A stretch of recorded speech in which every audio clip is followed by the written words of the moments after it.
that. Or if you face problems at your poll site, you can reach out to the state attorney general. There's an election hotline. That number is 1-866-390-2992. We have more of that information on our website, gothamist.com. And get out there and vote. I guess when you say misinformation, we're not allowed to report to the state attorney general any of the political ads that we're seeing from time to time. WNYC's early voting maven, Bridget Bergen. Bridget, thank you. Thank you, Michael. WNYC is supported by the Performing Arts Center Purchase College, presenting vocalist Samara Joy, performing a program of classic jazz standards, November 9th. Tickets for Samara Joy at the Purchase Pack are available at artscenter.org. Marketplace Morning Report is next, and then later on Morning Edition, several prominent Puerto Ricans have said they support Vice President Harris after a comedian at a Trump rally made an offensive joke about the island.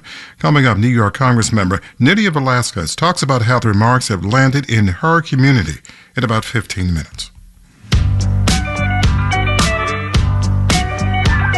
Mid-50s with clouds right now. Slim chance of late afternoon showers today. Partly sunny and 64.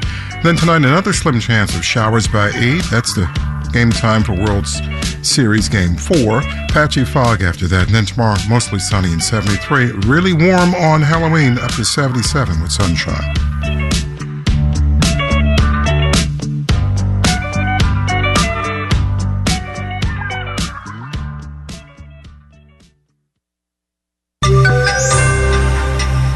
If you like stock trading, perhaps you'll like more hours of it. Marketplace Morning Report is supported by Viking, exploring the world in comfort. With a fleet of small ships, Viking offers travel experiences for the thinking person. Discover more at Viking.com.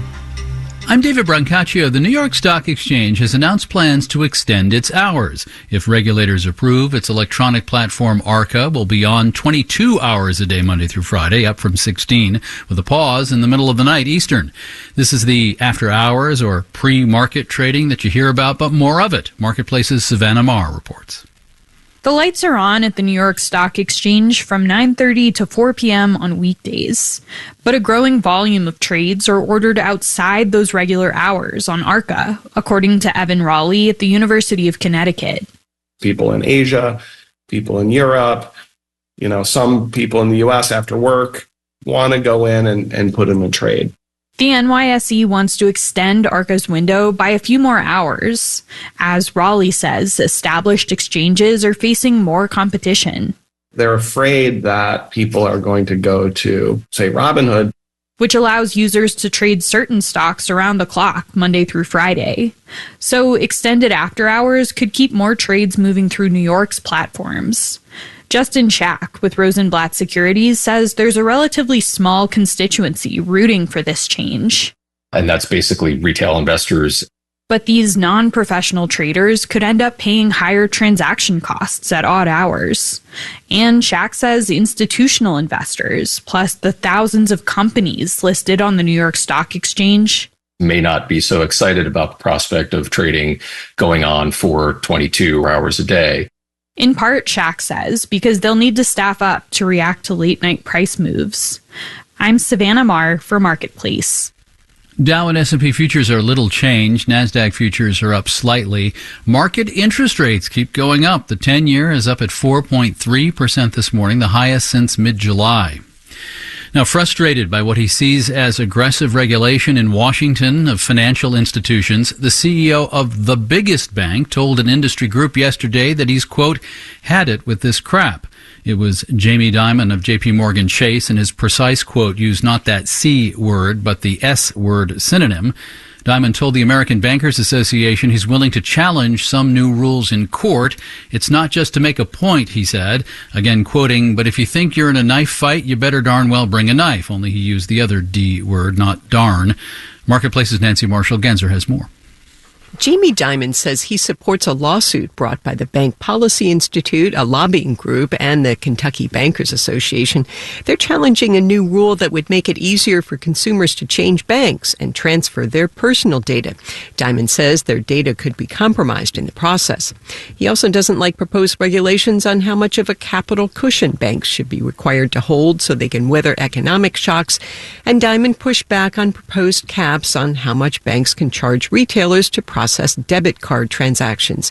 Dimon didn't talk about the presidential race, although he has been mentioned as a possible future Treasury Secretary. I'm Nancy Marshall-Genzer for Marketplace. Marketplace Morning Report is supported by Rubrik, a cybersecurity company focused on securing the world's data. When cyber attacks put businesses, reputations, and careers at risk, Rubrik provides the power to bounce back fast and become cyber resilient. Rubrik.com. And by JLL, helping clients find, design, occupy, manage, and invest in commercial real estate solutions. JLL.com. JLL, see a brighter way. While your economy may or may not be delivering what you need or want, does it help to know that the U.S. economy is king of the hill, top of the heap, number one? According to The Economist magazine, the U.S. has been in this spot for a long time. Simon Rabinovich is the U.S. economics editor at the magazine. Welcome. Thank you very much, David. Glad to be here. So what? We're doing so well, apparently. The world admires us? Tell me more.